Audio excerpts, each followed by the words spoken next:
Alors, oui, on avait parlé de futurs antagonistes pour l'avenir de Spider-Man selon des rumeurs. Et là, on a une nouvelle rumeur qui est, ma foi, très sympathique. Évidemment, bonjour à tous datos, je suis très content de vous retrouver pour une nouvelle vidéo. Puisque oui, aujourd'hui, on va parler de l'avenir un petit peu de Spider-Man, notamment celui donc de Tom Holland, et de Venom.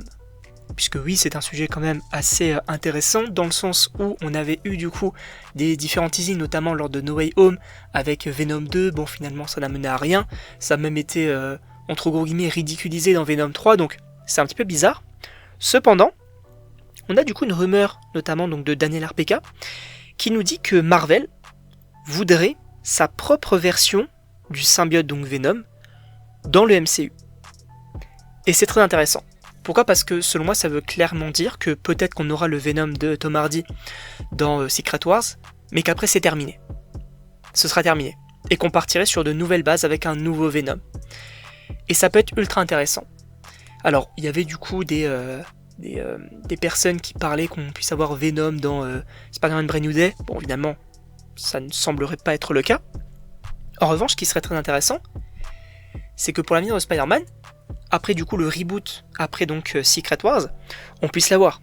Tout comme on avait parlé donc du Bouffon Vert et du Docteur Octopus qui serait également prévu dans ce reboot là, qu'on puisse avoir du Venom.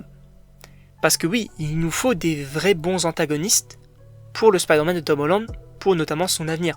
Spider-Man 4, 5 et 6. Et ce qui va être intéressant, c'est que, je vous rappelle que dans les comics, après justement donc l'événement Secret Wars, Peter a le symbiote. Et que c'est par la suite justement qu'il va avoir du coup ce costume noir, qu'il va justement se rendre compte qu'il a changé finalement, qu'il va se séparer et qui justement ça va créer Venom. Est-ce qu'on pourrait avoir la même chose ? Ça pourrait être intéressant. Alors, est-ce qu'il aurait le symbiote dans Secret Wars, ou est-ce que on aurait, après ce reboot, l'arrivée du symbiote ? Ça, je ne sais pas. Mais en tout cas, moi, ce que j'ai envie de voir, c'est pas un Venom bouffon comme dans Sony. Non.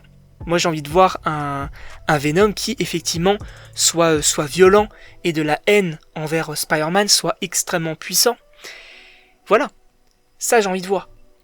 Et aussi, j'ai envie de voir Peter qui, justement, utilise le symbiote, etc., qui y a une vraie cohésion entre les deux, et qu'après, ça devienne de vrais ennemis, et que par la suite, tu développes un personnage de Venom qui soit, dans un premier temps, un antagoniste, tu peux le réutiliser après comme agent Venom, etc., pour qu'il devienne peut-être un anti-héros à la fin, pourquoi pas, mais d'abord, je veux qu'on ait vraiment un vrai Venom qui, soit tout simplement menaçant, qui fasse peur, etc.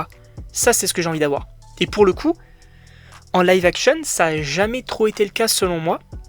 Bien évidemment déjà dans Sony, bon, c'est pas fou. Et en plus de ça, dans le film Spider-Man 3, on sent que Sam Raimi a mis Venom clairement de côté, parce que c'était pas non plus sa volonté. Lui, il voulait surtout développer l'homme sable. C'est Sony qui a dit, tu mets du Venom.